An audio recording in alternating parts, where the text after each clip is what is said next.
Hi everyone, Michelle here. I've had the most beautiful box arrive in the post today. I can't wait to show you what's inside. This is May's Bake-Off box and contains all the dry ingredients you need to make a babka.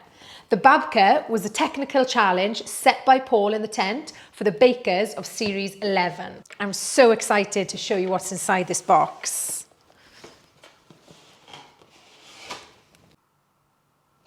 So let's have a little look.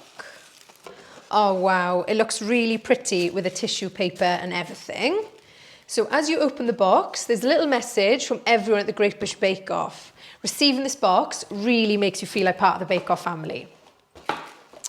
So inside, we've got a cute little illustration from Tom Hoviat. There's a recipe card which tells you everything that you need and what's in the box. And as you open it out, it's got a step-by-step with pictures, which I think is really, really handy, as it explains everything in great detail. That's very good. So in here, it's got a little picture of the babka. And then on this card, it says everything that you've got in the box. And then on the back, it's got everything you will need and the equipment you need as well. So that's really handy. So in here, here are the dry ingredients. So we've got flour. This comes from Essex. I love the fact that all of the ingredients are all from the UK. So we've got cocoa powder and dark chocolate from Yorkshire, supplied by Whittaker's. So that's good. We've got caster sugar from Cambridgeshire. And at the bottom, we've got a little sachet of yeast. We've got some nuts that we need to toast for later. And there is the cutest little tin to cook the babka. And in the bottom, it says the Great British Bake Off. So let's get to it. If you haven't had a babka before, the best way for me to describe it is an enriched brioche-style bread filled with any filling that you like, but this one is full of squidgy chocolate, crunchy hazelnut, and to me, it's the perfect thing to have with a cup of tea. I got the recipe card ready, so let's turn to step one. So step one says to preheat the oven to 180 fan, which I've just done, and then we're going to toast the nuts.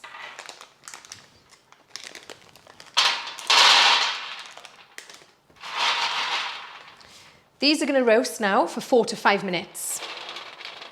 So while the nuts are roasting, I'm just going to line my tin. I'm going to lay the tin on the greaseproof paper like that, and I'm going to cut a long strip to line the base and the sides.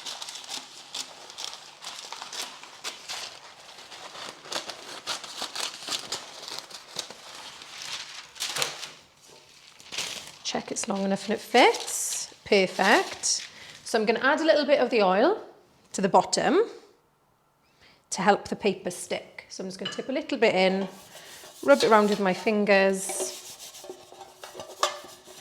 and make sure that the paper is nice and snug to the tin. The nuts are nicely toasted. Be careful not to overcook the nuts, otherwise they'll become really bitter. I've left them cool. I'm now going to tip them out onto a chopping board. I've halved the nuts. I'm going to roughly chop this side and finely chop the others.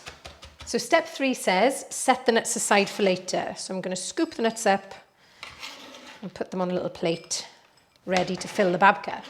Okay, so on to step 4. For the chocolate filling, the card says place 75 grams of butter into a saucepan and then add 110 grams of the sugar. Remember not to add it all. It's only 110 at this stage. And into the butter and sugar, it said add the chocolate. So here's the dark chocolate. And we'll add that in as well. Okay. So heat over low heat, melt everything together slowly. So I'm going to turn that on, put it on low, and I'm going to get a little spatula so I can stir this as it melts. After about 5 minutes, the mixture will look like this. So on to step 5, it says to add the cocoa powder. It says, add the cocoa powder, pour into a bowl and leave to cool and thicken while you make the dough. So in with the cocoa powder, making sure you get it all in. Shake the pack. Check, good. And then mix that together nice and slowly. I'm going to pour this chocolatey mixture into a bowl, ready for later. Don't worry that it looks a bit runny, as it will thicken as it cools. Now onto the dough, my favourite part. So it says number 6, so I'm going to get a big bowl. It says tip 275 grams of flour into the mixing bowl. So here's my packet. Turn this on. 275.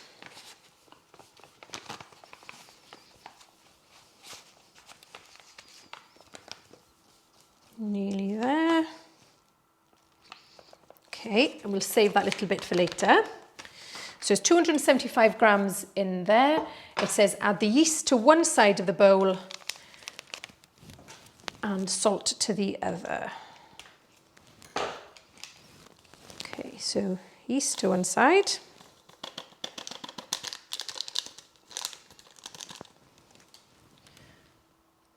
My teaspoon of salt, half teaspoon of salt to the other. And a little more of the sugar. So remember, we saved this. So it says add 25 grams.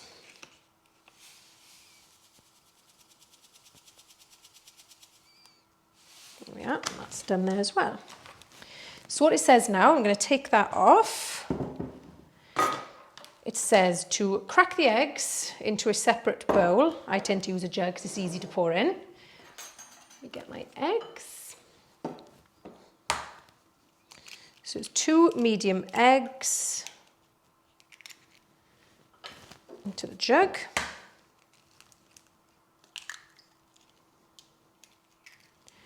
And add the milk.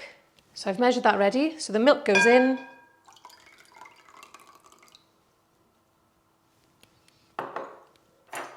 And I'm going to mix that. Now with things in there, I'm going to make a well in the centre. And I'm going to pour my eggy, milky mixture into the middle.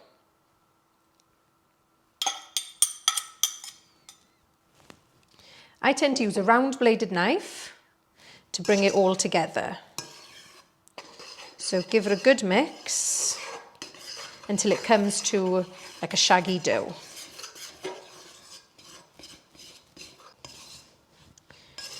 Now that the flour's all together, you can see it's got a nice shaggy dough. I'm going to get my hands in there. This is the messy part.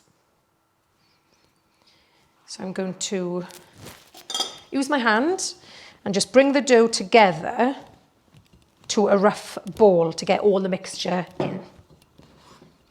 Now the dough's come together, I'm just going to use it to clean the side of the bowl to get all the little bits of flour in.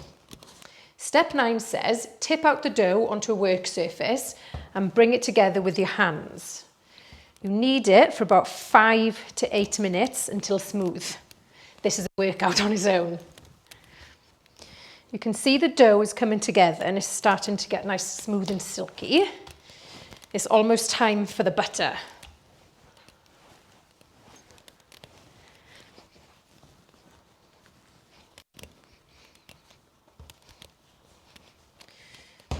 Okay.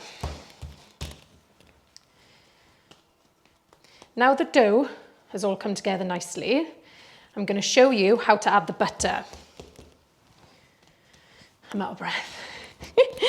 So step 10 says, pat the dough into a rough 15 centimetre circle.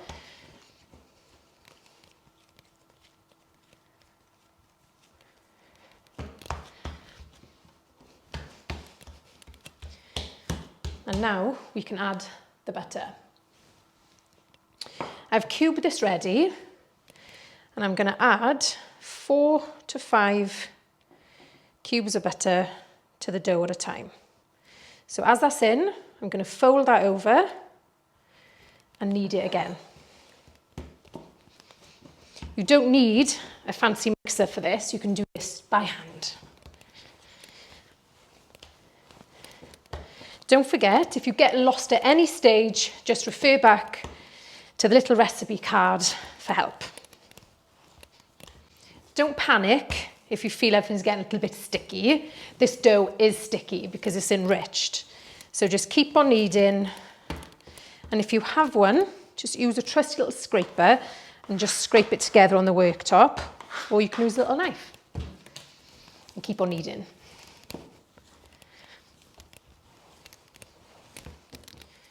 So now that the butter's all in, we'll repeat the stage. So flatten it back out.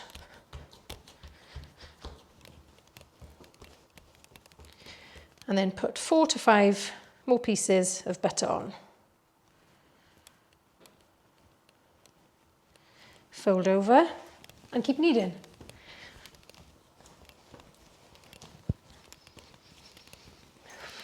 I'm working up a sweat. But remember, the harder you work now, the more babka you can eat. All the butter is now added. I've kneaded until it's soft and silky. And when it looks like this, it's ready to prove. So I'm going to lightly oil my bowl. So add a little bit of the oil. Mix it around the base and the sides with your hands. So it looks like that. And then pop the dough inside and cover with a clean tea towel. On step 11, it says, leave your dough to rise at normal ambient room temperature. If the dough gets too warm, it becomes soft and hard to roll out. So that's it. Leave this to prove until double in size for about an hour. The dough is ready. It's doubled in size. So we're now going to go back to this and look at step 13. So it says, tip out the risen dough onto a work surface, pat it down and press out the air all over with your fingertips. So I'm just going to flip the bowl over and wait for the dough to come out. I'm going to help it with my fingers a little bit.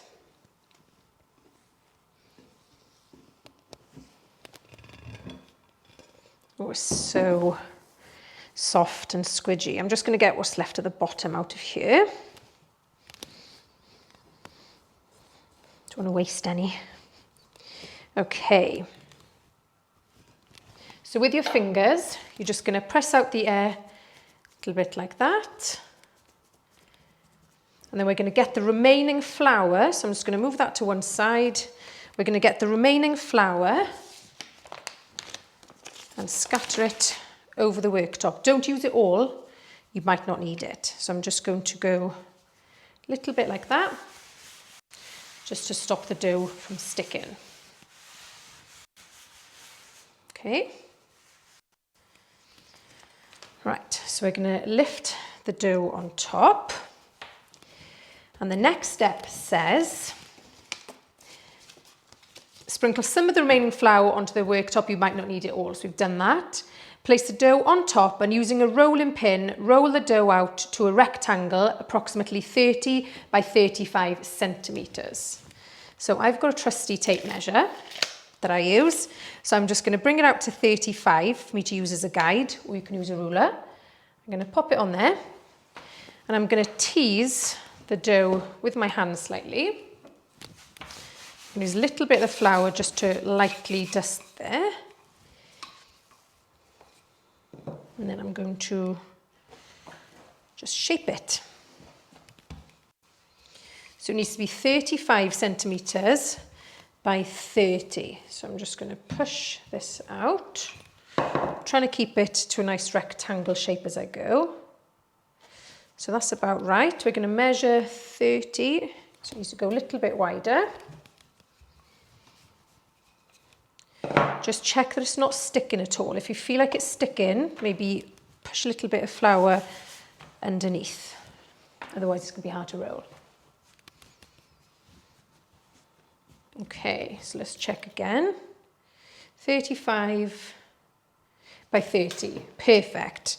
So now the dough's ready. I'm just going to shape it like that. And now is the time for the filling. So let's get the chocolate mixture back. I've got a little spatula and I'm just going to use a spoon to lightly mix this together so it's easier to spread.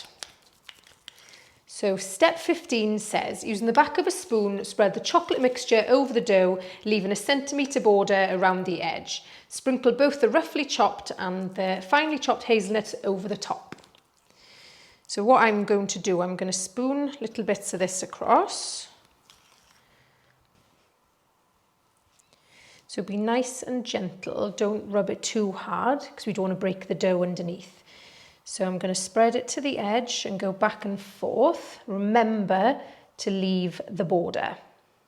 Make sure you keep in the dough in the same shape, that you're not stretching it too much as you go. Smells so chocolatey.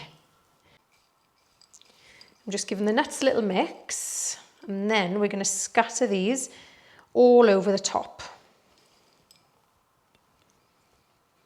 Who can resist a nutty chocolate flavour? I'm spreading this as evenly as I can all over, so you've got a little bit of nut in between each slice.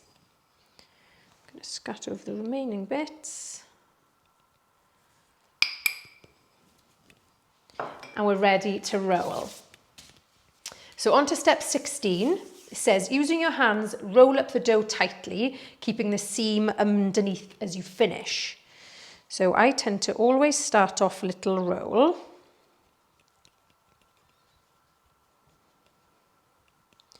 And I fold it over to make sure that it's going to be nice and tight. So keep on going until the roll starts, and then you can push it all in one go.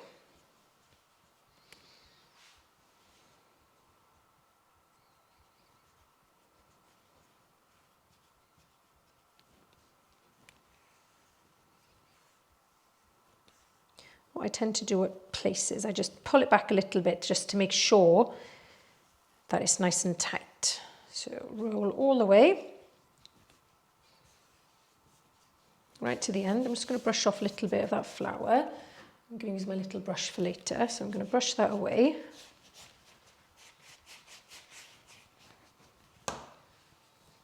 Keep on going. Brush off the flour as you go, till we reach the end.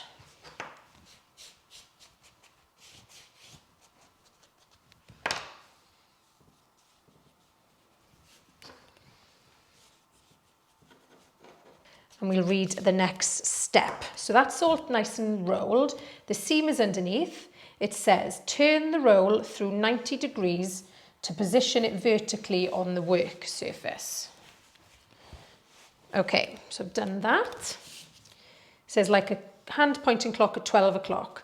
Trim about 2 centimetres off each end and discard the trimmings. So you can see the little bit there. So we'll just cut that off. I'm going to trim off that end and discard that. And the same with this one. Okay. The next step is using a large knife and starting at the end of the roll furthest away from you, cut through the middle, down the full length, dividing into 2 long pieces. So here's a little tip that I do. I like to score the bread first to make sure that I'm cutting equal. So I'm just going to line the knife in the middle, and I'm not going to cut through, I'm just going to score it all the way down. And that's the shape I'm going to follow.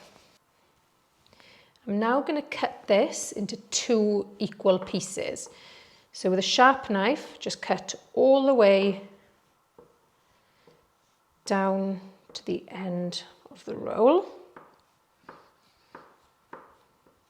You might find a couple of the nuts get stuck, so just push the knife firmly down. Make sure we're right to the worktop. Okay, and then it says turn each piece so the cut sides are facing upwards.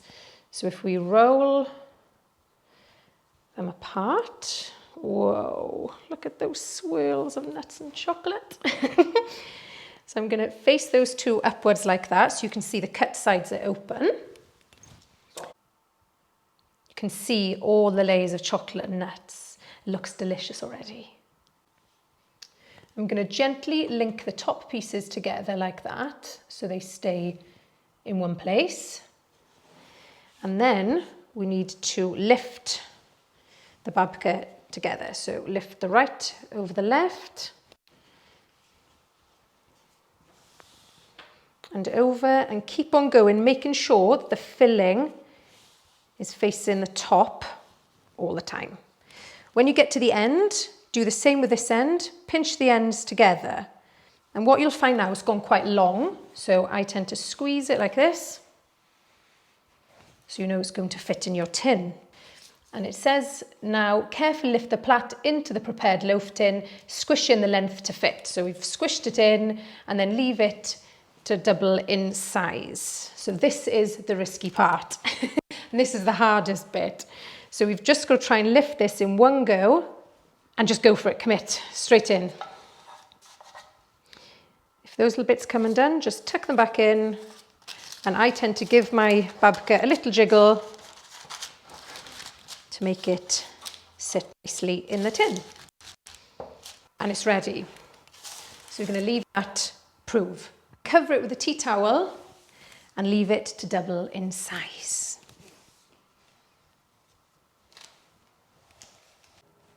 The dough is ready. After about an hour, it's doubled in size and it looks and smells delicious. We are now on to step 20. So it says, heat the oven to 170 fan. Once the babka has risen, bake it for 15 minutes and reduce the oven to 150 fan and bake for a further 25 to 30 minutes until a skewer inserted into the centre comes out clean. So it's ready for the oven.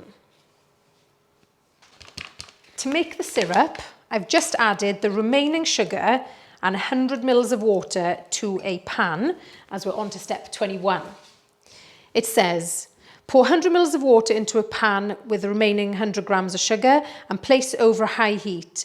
Bring to the boil, then reduce the heat and simmer for 5 minutes to a syrup.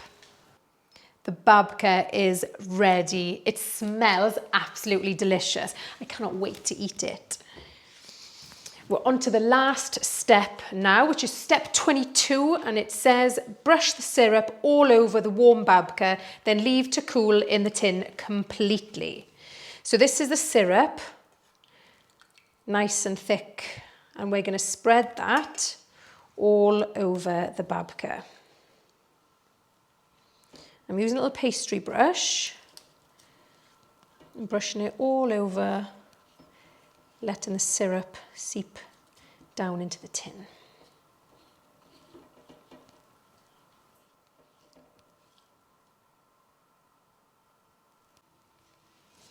That's all the syrup now added to the babka, and it is soaking in nicely. There is a tip from the tent for you. I will read it. It says, be cool without being sticky.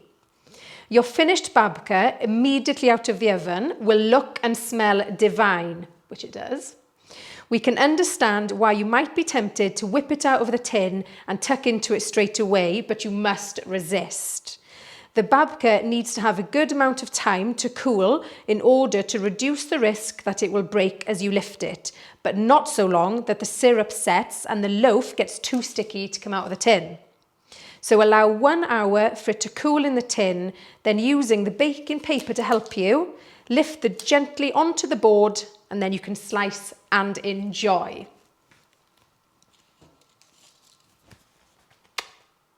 And here it is, sliced and ready to eat. Look at the swirls of chocolate and nuts in that. I cannot wait to tuck in. I hope you all enjoy the May Bake Off box as much as I've loved making it.